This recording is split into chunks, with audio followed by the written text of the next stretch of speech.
Okay, are my slides ready to go? No, maybe not. Okay, I can talk without them if necessary. So thank you very much for the invitation to speak. Oh, there we are. Speak today. I'd like to start by acknowledging the traditional custodians, both of the land on which I wrote the paper and on which I'm now presenting it. So the origins of the Vernon report, and you can see I've brought a prop with me here, was announced by Prime Minister Menzies in October of 1962. So that was shortly after the 1961 election, which was had proved almost terminal, and that was because of the famous credit squeeze recession that happened that year. And so Menzies, I think, felt a need to see how economic policy could be improved. It had been criticised in the 50s for stop-go policies. So he felt a need to either find a way of improving economic policy or to look as though he was at least trying to find a way to improve economic policy. And so there'd been many people, particularly McEwen and the Country Party, who'd been calling for an inquiry into economic management and maybe an update of the review of tariffs. And it was a time globally when economic planning was getting more attention. So the UK was setting up NEDI, France was moving towards economic planning.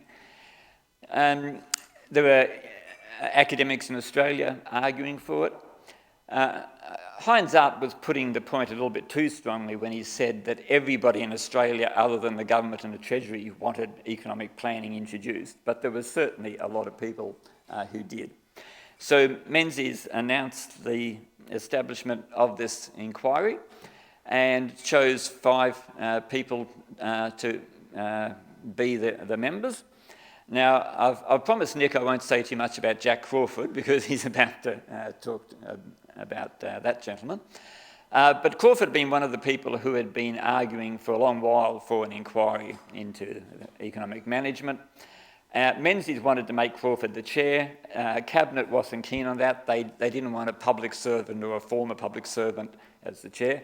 So James Vernon, head of CSR, became the chair. Crawford was the deputy. Also on the committee were Peter Carmel, an academic, Ken Meyer, the head of the eponymous retail chain, and Dudley Molesworth, the sort of invisible man that I couldn't find a picture of, who was head of a meat processing company. I was very interested early today when we heard from Professor Blaney about how Menzies had stressed a role for women in the Victorian Liberal Party, and we just heard from Selwyn about Menzies wanting a woman on the committee looking at decimal currency. So it was interesting at the lack of diversity in the people he appointed to this committee. They were all essentially middle-aged white men, and they were all either academics or business leaders. So there's not much diversity there. So you won't probably be able to read this, but this is the terms of reference. And the point I'm really just trying to make with this slide is that they were very long. Almost every aspect of the economy you can think of is sort of listed there. So it was always going to be a long inquiry and producing a large volume. So a couple of people have claimed that it's 1 million words long. I haven't counted it myself, but it's not impossible. So you had the main report itself is 450 pages, but that wasn't enough. There's another volume of appendices, and if you look at it, it's in very small type. So there are an awful lot of words in it. I started off with the ambition of reading the whole thing. I got through the first volume. I must admit I was skimming by the time I got to the second volume. So what has it got in it? Well, the main volume starts off with essentially an economic history of the Australian economy post-war, so from about 45 to 63. It then goes chapter by chapter through all the things that were in the terms of reference. then you've got, as I said, this other volume of appendices. The most important one is the medium-term projections, and I'll talk about them in a moment. Surprisingly to me, even in these large volumes, they don't have a sort of concise summary of their main conclusions or recommendations. You've got to sort of hunt through looking for them, and that probably made it easier for critics to just ignore a lot of recommendations. I've got a written version of the paper which goes into more detail on the economic recommendations and the responses to them, so anyone who's keen can pick that up. But to summarise some of them, it's essentially a Keynesian framework, so it notes the fact that since the Second World War, while there had been economic fluctuations, they were nowhere near the magnitude that we'd seen in the 1930s or the 1890s or the 1840s for that matter. And it notes that when the economy started to slow down, governments responded in a Keynesian way. When the economy started to overheat, governments responded in a Keynesian way, and is broadly supportive of that. So, I mean, this was being written in the 1960s, arguably the high point of confidence in Keynesian macroeconomic management. It refers to full employment, and unlike the government's recent white paper, it puts a number on it, which is 1 to 1.5% unemployment rate, which now, of course, seems incredibly ambitious. When you have to go back to 1971 to find an unemployment rate that low in Australia. They talk about the Arbitration Commission and say they should put more emphasis on price stability in their deliberations. They talk about immigration, but they're a bit agnostic on that. They say on the one hand, having more people come in means we can produce more. On the other hand, we do need more capital equipment for them. We need houses for them. We need schools and hospitals for them. So immigration definitely helps the immigrants. The impact on the people who were here before they came, it's a bit more ambiguous.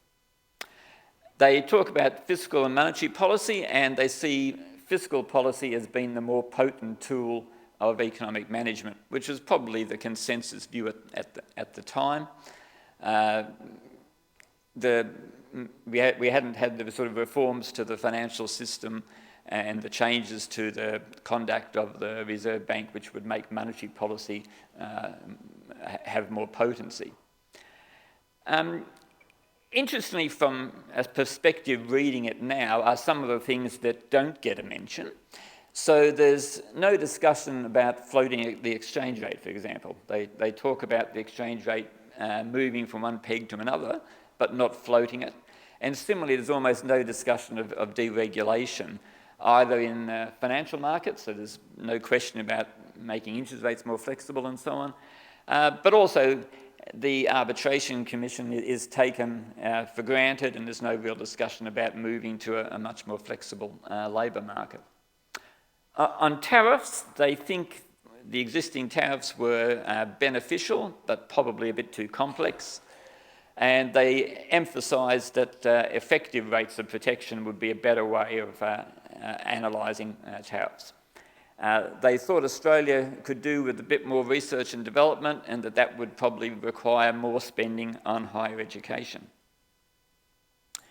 So one of the interesting things in the appendices was the medium-term projections. And there was some confusion about what these were actually meant to be. So were they extrapolations? Were they projections? Were they forecasts? Were they aspirations? Or were they targets? And the term that they use is projections. So they're something which they thought the economy could achieve with good management. So it's more than just an extrapolation. So over the previous decade, the economy had been growing about 4% a year.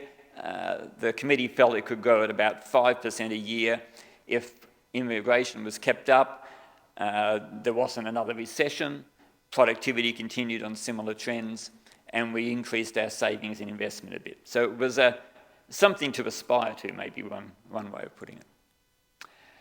The numbers are up on the screen there, I hope you can read. And what struck me when I look at this was how accurate those projections were compared to what actually happened. So they actually got it really, really close to right. Real GDP grew by something quite close to the 5% they were talking about, And even the components they got pretty much right. They got consumption investment right. They understated exports a bit. That was offset by understating imports as well. So they did make some clear recommendations. So they wanted an inquiry into the monetary system, which there hadn't been since 1936. And one would have to wait a while for that to happen. So you had the Campbell Committee in the late 70s, early 80s, and then you had the review of the Reserve Bank last year. They also wanted what could be regarded as a permanent version of the committee, so an advisory council on economic growth, as had recently been introduced in Canada. Again, you had to wait a while for something like that. The EPAC, introduced under the Hawke government, which has since been subsumed into the Productivity Commission, undertook some of that role. They also suggested a special projects commission that would look at ideas for public works, prioritise them and apply a sort of a rigorous cost-benefit analysis to that. And I guess the Productivity Commission does some of that sort of work, but I think that's something we're still waiting on, really. So the report was handed down in 1965. So Menzies had originally said it would take a few months. It ended up taking a couple of years. It was unanimous. There was no dissenting reports or anything. Treasury had opposed the idea of the inquiry from the start, and they were very critical of it. A young John Stone was sort of sent out to talk to journalists and rubbish it. Treasury likes free markets and competition, with one exception. They don't like competition to their policy advice, and they really put the boot in on this occasion. And authored an extremely critical cabinet submission on it as well. Cabinet discussed it for quite a while, claimed they had more discussion on this report than they did about the 1966 budget. And it took the government quite a while to table it. So the government got the report in May. It wasn't until September it was tabled. And John McEwen thinks it wasn't a coincidence that happened while he was out of the country, because he was probably the one most supportive of it. Then Menzies gave a speech about it, and then the debate was adjourned. And it didn't actually get debated until March 1966, so it's almost a year after the report had been finished. And by then, Menzies had retired, and Harold Holt, who'd been the Treasurer and then was now the Prime Minister, never actually spoke on the report. So that also meant it got less attention than it might have otherwise. Interestingly, a young Bob Hawke, as appearing before the Arbitration Commission, called some of the committee members as witnesses at a basic wage case. So, as I said, Menzies gave a speech in the House when he tabled the report, and it was surprisingly scathing and critical, given that the committee had basically done what he told them to do. He felt that they'd gone too far in terms of recommending policies. He sort of patronised them a bit by saying we forgive them for that sort of thing. And he also said that the report was advocating a degree of planning and sort of control of the economy which was completely unacceptable. And even John Howard thought Menzies was going too far there, because the report doesn't say that at all. I mean, it advocates for an advisory committee that would be advisory. It would be not forcing anything on government. And I'll read you a couple of sentences from what the report actually says. We would not, however, suggest anything in the nature of a national economic plan involving industry targets, as this would require elaborate machinery and a considerably higher degree of intervention in the economy than would be acceptable, and would not be practicable. So they weren't advocating some sort of Soviet-style 5-year plan. So it was a bit of a straw man that Menzies was attacking here. So there was this, I think, not very well-based criticism, and a lot of the other recommendations in the report were just sort of ignored, not commented on at all. So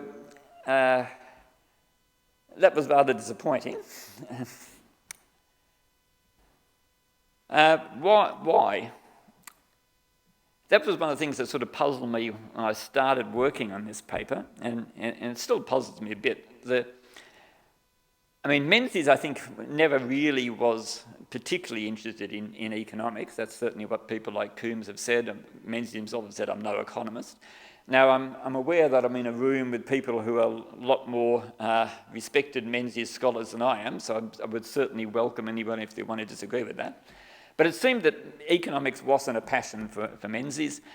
And so why did he set up the inquiry? Well, to be seen to be doing something after the 61 recession.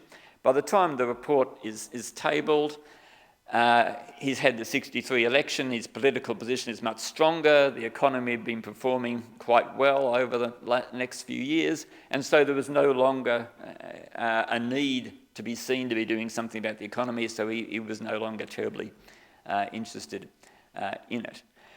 And as I said earlier, there had been strong opposition to it from Treasury. They got their Minister Holt to argue against it. William McMahon argued strongly against it in Cabinet. So it was easy for Menzies to just ignore it. Other people were quite critical of Menzies' attitude, so there's this poem by a Labor backbencher. The committee themselves were, not surprisingly, not happy at all about the response. So they initially considered making a joint statement. Vernon drafted up a statement and circulated amongst the rest of the committee, and they more or less agreed to it. But then a couple of days later, Vernon said he'd had second thoughts. So he'd showed some of his business colleagues this, and they said, look, mate, you're just picking a fight here. If you criticise Menzies' comments like that, he's going to come after you with all the eloquence of which he can muster, and this is not going to end well for you. And so Vernon decided not to issue a joint statement. Crawford was more miffed, though, and he gave a spirited defence of the report in a speech at the press club. And some of the other committee members sort of drafted that and basically didn't disagree with the substance of what he was saying, but said, tone it down a bit, please. So other responses, the economic record devoted a whole issue in which it seemed like almost every economist in the country gave their commentary. And there was a fair consensus, I thought, reading through them, that most economists said, well, I disagree with this point or disagree with that point, but overall this is a substantial body of work that deserves to be treated with respect, taken seriously, and it's very impressive. So that was the views, I think, of the peers of Crawford and Carmel, that this had been a very serious body of work. So part of the attempt to discredit it by Treasury was claiming that it's riddled with mistakes and basic errors and so on. I don't think that criticism stands up. I mean, obviously with a report of this length, there's probably going to be a couple of numbers in it that are wrong or something. But I think most of the criticisms that economists made were things that reasonable people could differ on. I would have assumed this rather than that. By the time the report comes out, some of the numbers were out of date and so on. But I don't feel the charge that this was sort of done incompetently stacks up at all. So, verdict of sort of history. The 40th and 50th anniversaries of the report were marked by some articles by Alex, but not by anybody else. And I suspect, unless Alex writes another piece, the 60th anniversary may only be marked by this paper. So I looked at Google's record of sort of citations of the report. Not surprisingly, it peaks when the report comes out. There's a bit of interest in it where in the mid-1970s, when the economic performance deteriorates, people went back to the report. Since then, it's sort of faded away. I think most students now would never have heard of it, and it's rarely spoken of. So I enjoyed the opportunity that this conference gave me to revisit it and maybe give it a bit more of the respect that I think it deserved. So thank you very much. Happy to try to answer questions.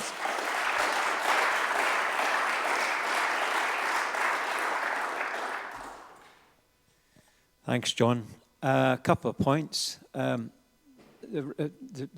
volumes there remind me of the JFK, the Warren Commission, 10 volumes, 2 volumes there, mostly unread. The projections that you put up were very interesting because John Neville was involved in it, and he was the first economist to make an econometrician model of the Australian economy, and so his figures were very good. The other points was that Peter Carmel was very, very disappointed, according to Jeff Harcourt, that it was all rejected. The other point was that Heinz Arndt was extremely upset about it, and he and Downing had a whole issue of the economic record dedicated to 10 economists reporting on the Vernon report. It also was given great coverage in the Fin Review at the time. And then the last point was that the bit about effective protection, that Max Gordon, he was also involved. And that was part of the movement towards, the free trade crusade. But overall, and the other thing was Menzies' rejection of it, his parliamentary speech. I always thought that was written by John Stone. Is that correct? I don't know. John Stone often claims to have written a lot of things, and there's some doubt about whether they were actually his work. The Hayden budget speech, for example, he claims it. So I don't know. On Heinz Arndt, yes, he was one of the strong defenders, and he wrote quite a few letters to the editor and articles and so on. In my view, credibly defending the report against some of the criticism of journalists. People like Maxwell Newton were putting the boot in, and they were sort of being fed by his old schoolmate, John Stone. Thank you for reminding us of the Vernon report. There were, of course, apart from Treasury, strongly supportive voices of Menzies' response to the report. The Treasury, the report, as described by you in its sort of recommendations under cover, as it were, the recommendations waiting in the closet, could be seen as the high watermark of the Australian regulated economy supported by the protectionist business sectors. And it certainly came out at a time when economic planning was in fashion. As you say, it had no thought of the deregulation of the labour market.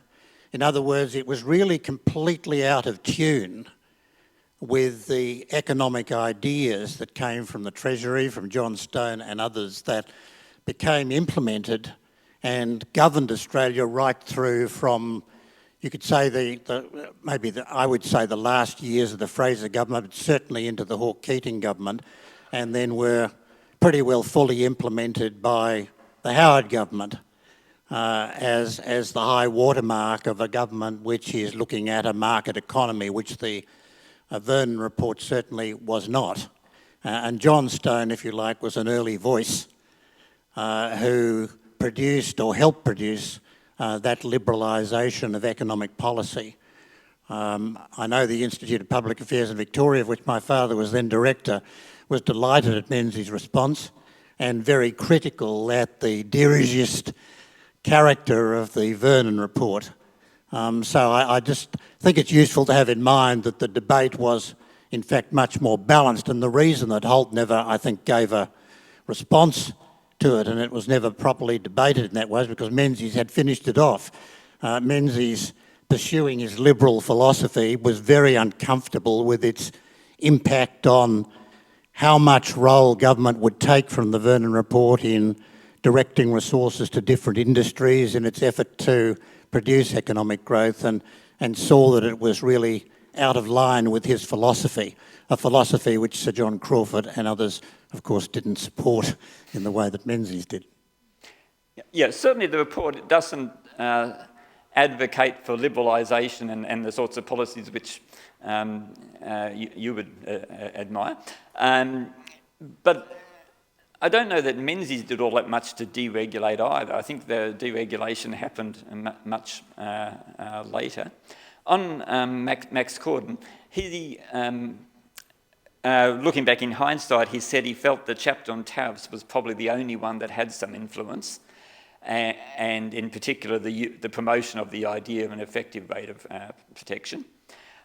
At the time, Corden's view was that the Vernon report was protectionist, but he said probably less protectionist than the government and probably less protectionist than the Australian people as a whole. So that was his take on it at the time. Okay, thanks very much, John. How did, if at all, state governments react to Vernon? Not very much. In sort of reporting at the time, there's very little said by state governments. I didn't see much comment on that at all. The debate seemed to be taken up by people like Heinz Arndt and other economists, but not very much by state governments, as far as I could see. Yeah, George, quickly. You mentioned that Sir John McEwen was in favour of establishing the Vernon report and was suspicious that it was tabled when he was overseas. But he must have been a participant in the cabinet discussions about the Vernon report. It sounds to me from what you've said that Treasury took the lead in the cabinet debate. But in those days, Sir John McEwen didn't lose many arguments in cabinet about economic policy. So I wonder if I could ask you to expand a little more on his role in the reception of the Vernon report. And I mean, was this an occasion when McEwen lost the argument to Harold Holt or to William McMahon, indeed, who was the only man in that cabinet who had an economics degree? Was that one of the reasons that the relationship, particularly between McEwen and McMahon, became poisonous in the subsequent years? I suspect it's one of only a number of reasons why the relationship between them became poisonous. But yes, it did appear to be a case where McEwen lost the debate in cabinet. Yeah, I know there's more questions. I think we're getting a wind-up call. Yeah, but the second, thank you so much, John.